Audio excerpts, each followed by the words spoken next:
Jusqu'à mes 16 ans, j'étais homosexuel. Pour moi, ce n'était pas une maladie, c'était parfaitement normal, mais j'y pensais pas. C'est mes parents qui s'en sont rendus compte. Mes parents connaissaient très bien le père Jean-Luc Degas, qui vient du Congo, de l'église adventiste du 7e jour du mardi. Lui m'a pris en charge. Et pendant 2 ans, tous les week-ends, il a procédé sur moi à ce qu'on appelle un petit exorcisme, idiocum exorcisum en latin, je ne sais plus exactement.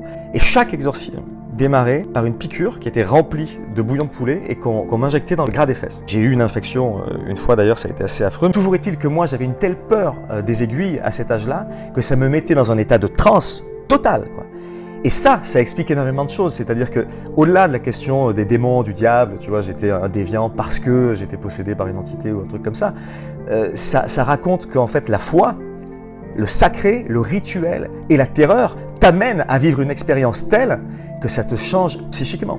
Les canaux énergétiques sont complètement vrillés à ce moment-là. Pierre Palmade, par exemple, je sais que sa famille lui a fait subir ça quand il était petit. Et chez lui, ça n'a pas marché.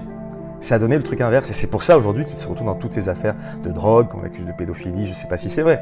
Mais ce qui s'est passé pour Pierre Palmade, c'est ça. Là où moi, ça m'a transformé. Ce que ça m'a appris, c'est la foi.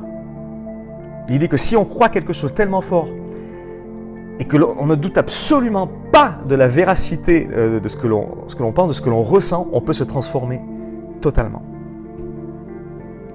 Et pour ça, je remercie mes parents, même si je pense que c'était un peu criminel de laisser un type me planter du bouillon de poulet dans le cul quand même.